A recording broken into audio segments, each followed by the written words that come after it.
Hi everyone, this is Pioneer Talks from Iscte, University Institute of Lisbon.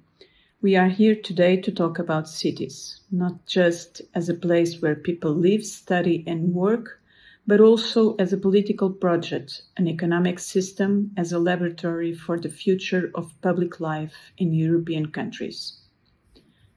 The challenges of our metropolitan regions are becoming impossible to ignore. Housing costs that are pushing people out, infrastructure that struggles to keep up with growth, climate pressure that requires urgent decisions. And the lingering question, what is the purpose of the city? Lisbon, where we are, is one of the most visible examples of these tensions. A city celebrated globally for its quality of life, whilst many of its young people, and others not so young, who built that reputation can no longer afford to live in it. Lisbon is not alone in this, as we know, from Amsterdam to Paris, from Barcelona to Venice. European cities are navigating the same lines between attractiveness, affordability, between investment, equity, between metropolitan ambition and neighborhood reality. From public policies, urban planning, and metropolitan governance, I'm joined today by three guests who work at the intersection of research, policy, and practice.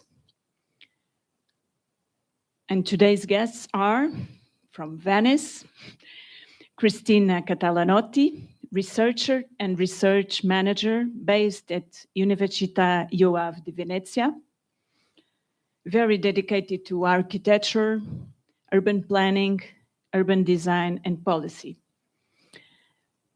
Another woman, Filipa Guimarães, executive secretary of the Lisbon Metropolitan Area, that brings together 18 municipalities in the region, in the Lisbon region.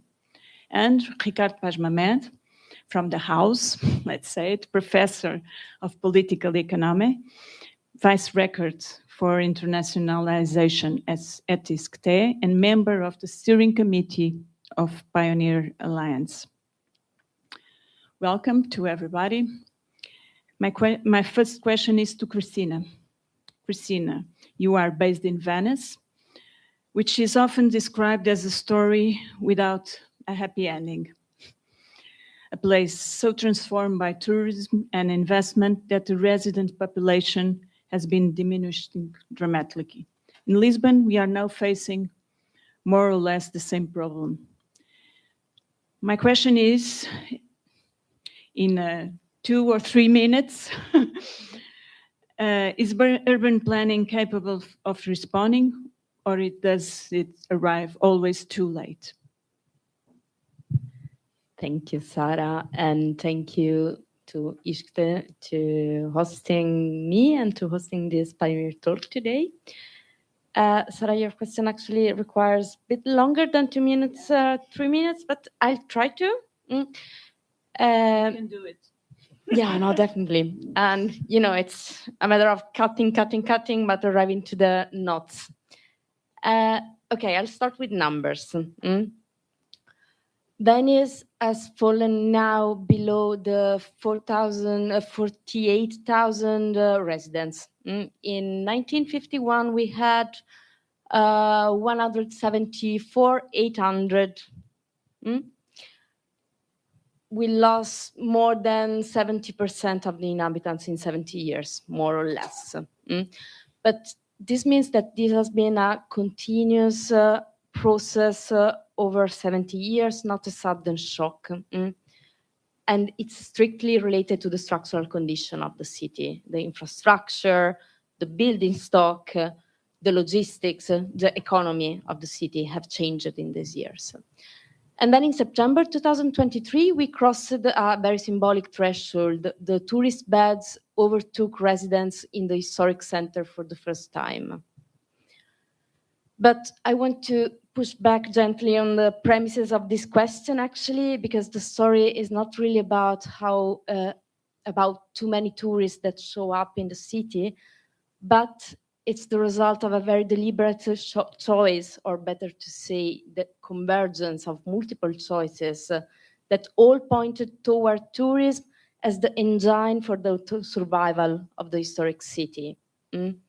So there is an image I find very inspiring or striking here, actually. It's Aldo Rossi's Teatro del Mondo project. It's a floating pavilion from the 1979 that was built around an empty scenic space and its center.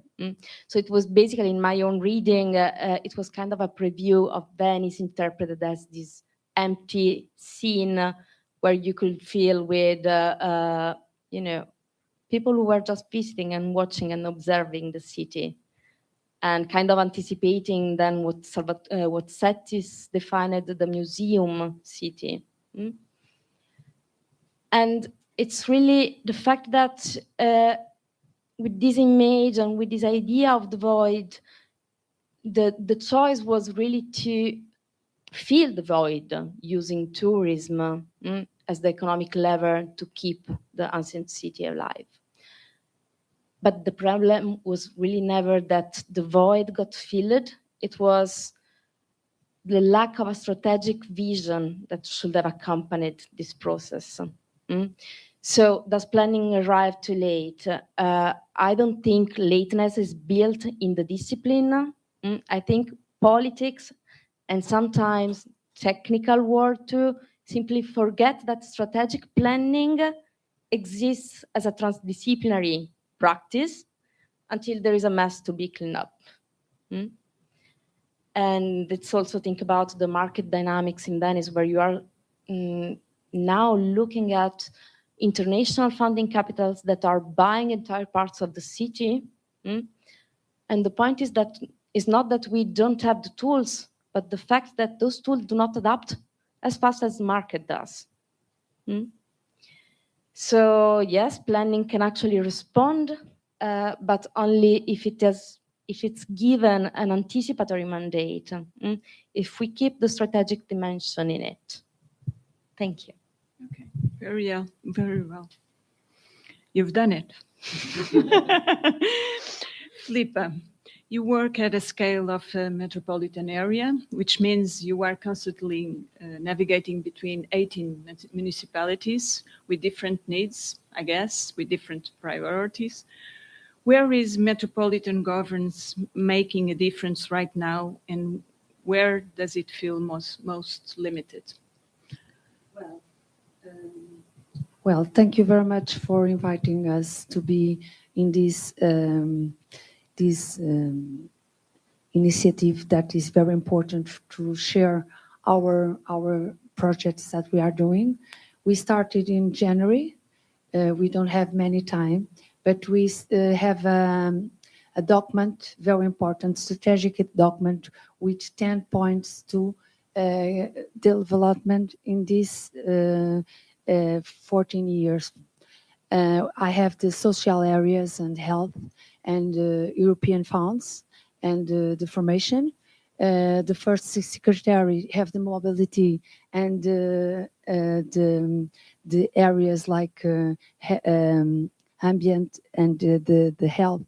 And it's very important to share this kind of different points and give similar solutions. So metropolitan governance makes a real difference nowadays, because we don't have just a level of single municipality, but we can together building solutions like the mobility, housing, climate adaptation, and economic development with innovation. Because we have here universities, we have here population, we have here health and young people, and we have two different kind of people that can be our big reach to development these areas. In not just administrative areas, we want to give solutions, we want to change our population lives.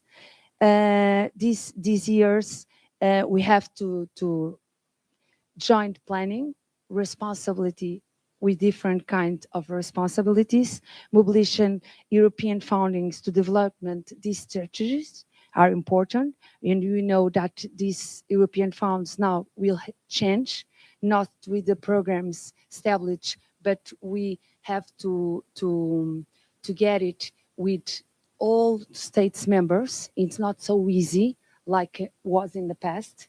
It's a big challenge that we have to consider it, and bring the municipalities around common goals. The impact is not just the individual intervention, but could at the same time we have this limited event. The metropolitan areas are 18 municipalities, and each one have their own reality, own priorities, and own decision-making progress. Building consensus is not sometimes very easy. We have to constitution a dialogue, permanent dialogue, that we have limited powers because we are not have resources to scale the changes they face. In many cases, the responsibility for have this connection action is not a legal or financial instruments. Just we need to develop everyday solutions, and this approach in different sensibilities that we have, because the political and the ideology sometimes to pass this one and felt we are together to get more away and not just fast. You understand?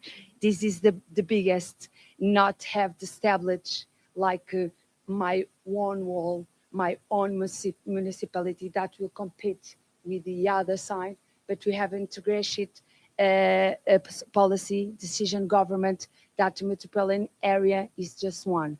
And the solution can be goal, and the responsibilities have been shared, not just Lisbon because it's the capital, but shared responsibilities and solidarity with each other.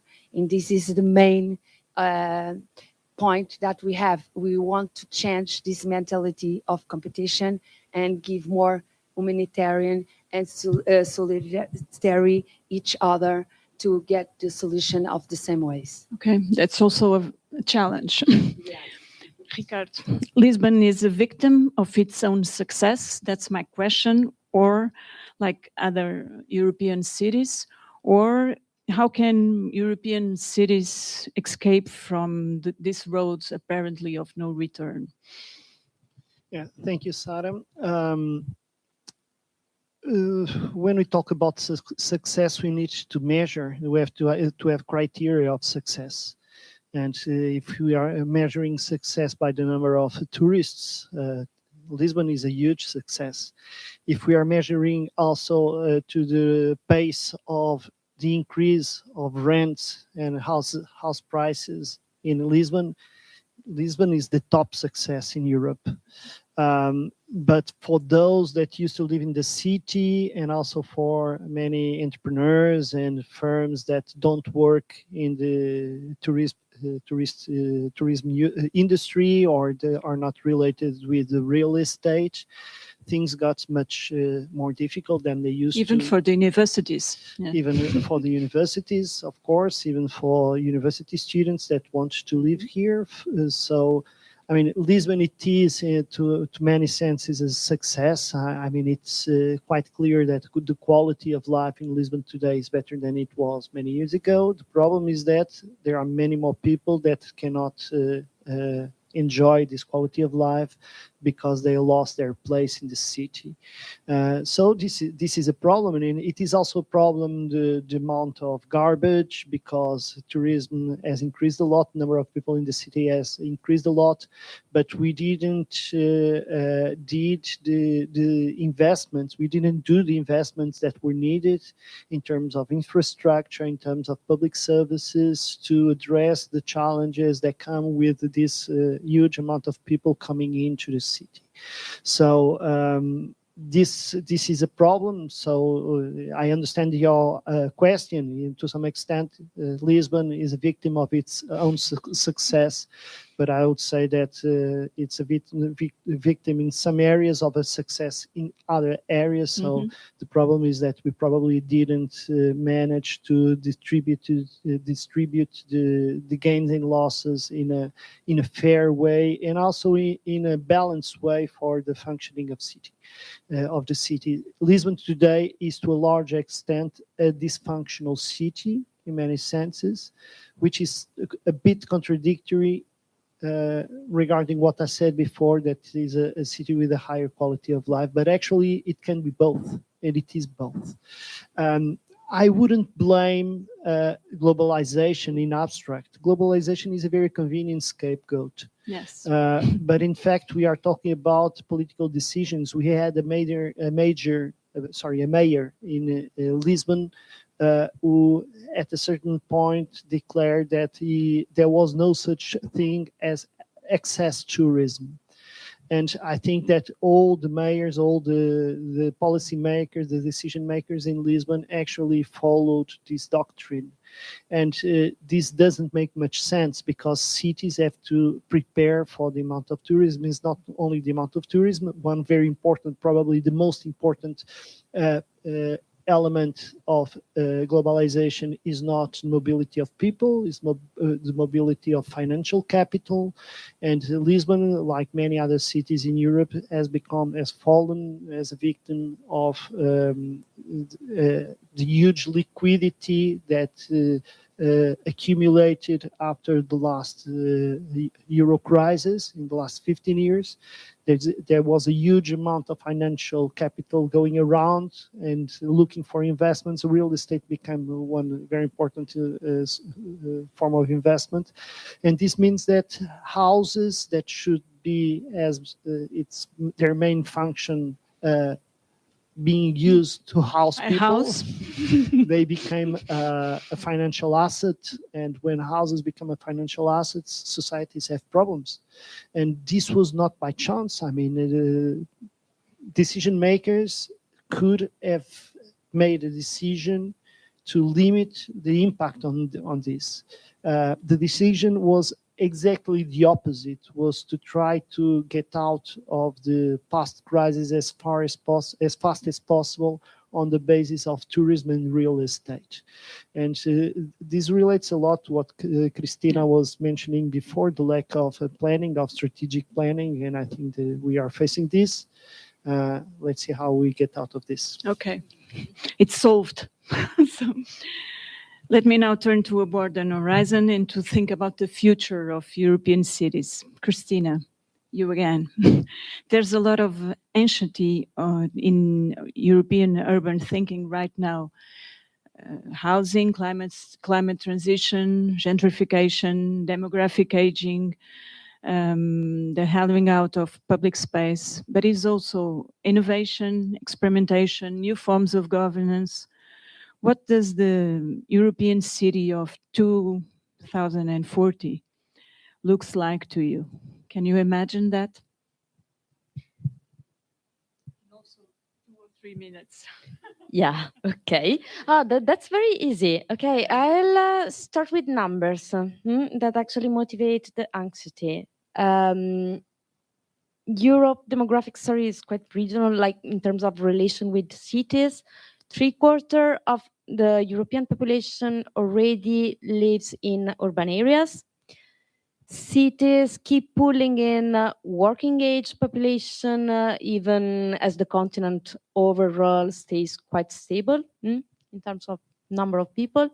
Aging is happening everywhere, including the cities, but particularly in the rural areas.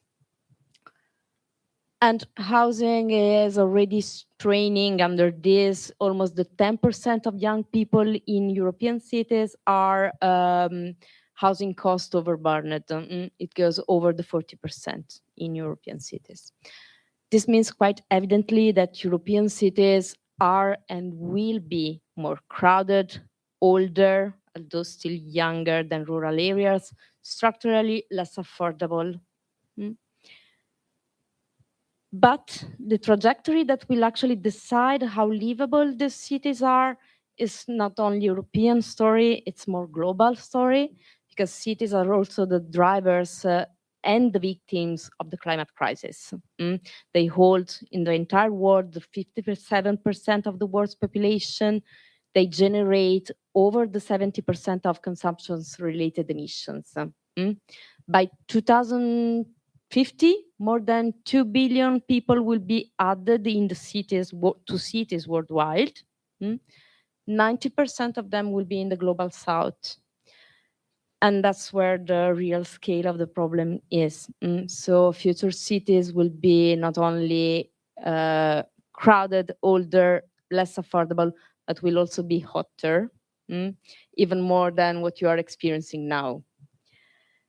At 2 degrees of warming, more than the third of the global population will be exposed to severe heat, and megacities, so like it's incredibly big interlinked metropolitan areas alone could see over 350 million people exposed to the deadly heat by 2050.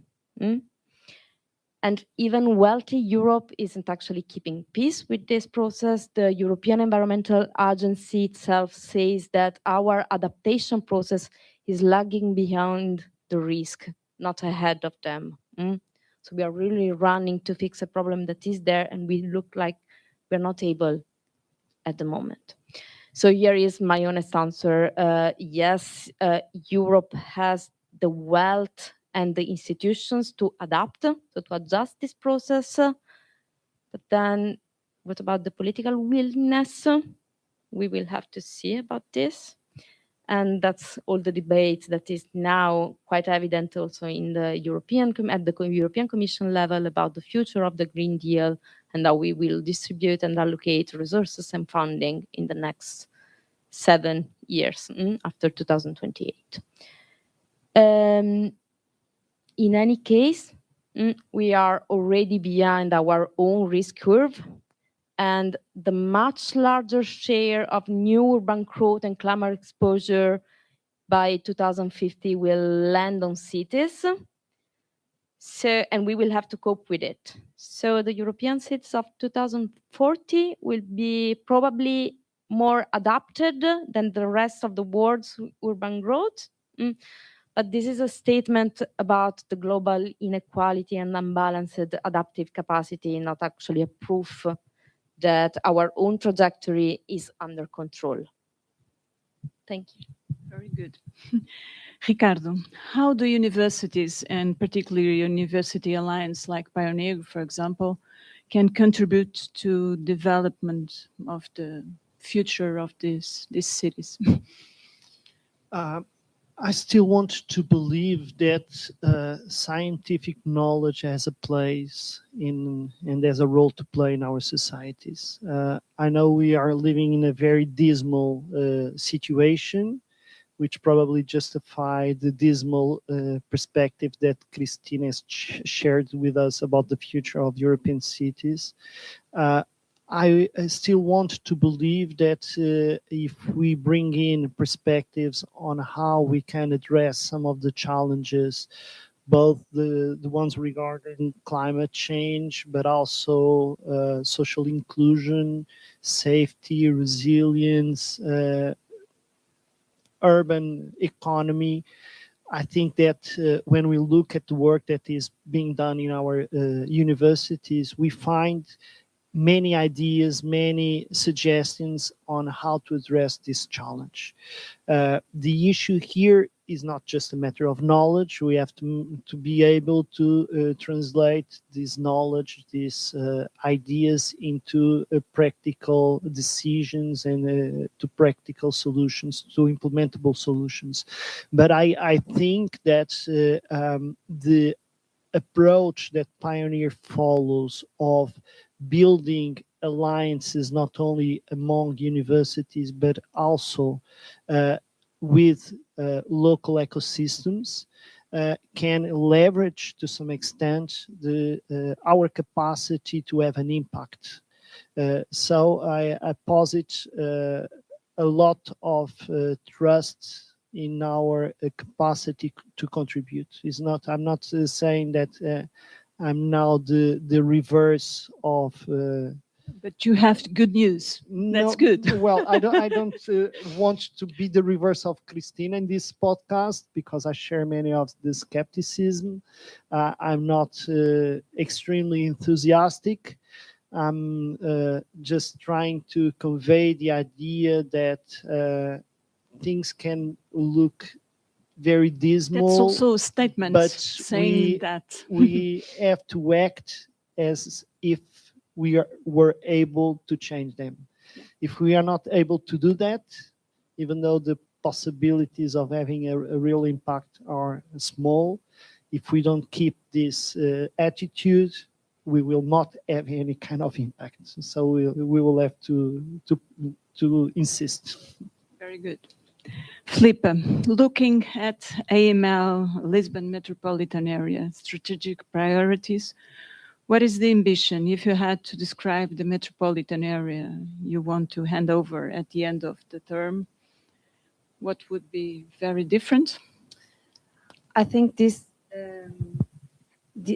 new team that we are 5, we grow up, we are established in different areas, but all weeks we have a meeting that we talk about our projects and what we have doing on every week, and this strategic document that I had said that is have many issues that we have to do in economy, innovation, areas like health, social areas, financial European funds, mobility, climate adaptations, animal care, everything that you thought on the cities, we are discussing, but each other give the points and give inputs for this strategic common of the 18 municipalities. So I in this point, I believe that the direction you need to propose the measured challenges facing our cities are incurable in the metropolitan nature, and solution must be therefore development with the constant collaborative, strengthening the role of metropolitan authorities has plenty form of coordination that we are doing now with the PRR. We have European funds to do it, and we have the georeferency in the real time with vulnerabilities and responses that each place that we have to give the solution in house, in the social vulnerability, in the cultures part, and the economy. We have different 10 points in this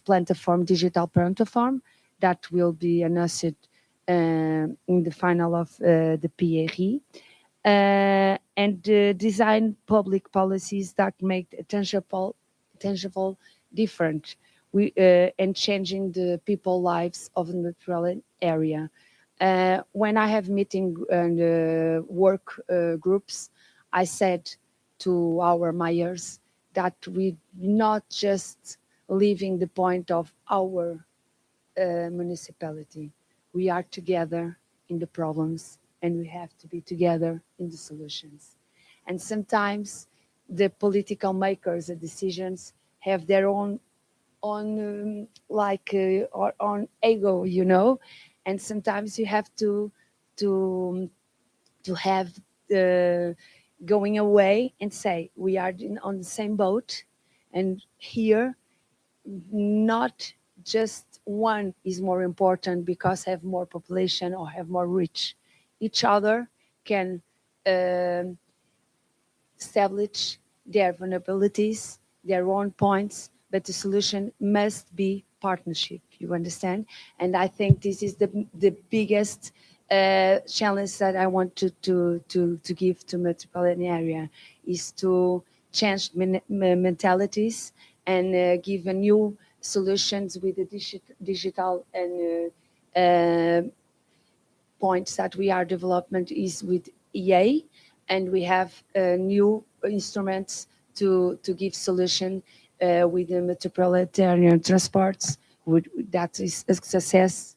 I know that yesterday was a day very, very bad for us, but we have to real technology that give the transports in real time that people have to catch with Caris Metropolitan, with the Ferrovia, that the trains are not a big investment in a few years ago, but these kind of problems we are discussing, and I want to leave these functions or this important opportunity for me is opportunity changing lives and give a more development territory that we just not felt our farm, but we felt our group, and the solutions may be share difficult, and the solution must be shared.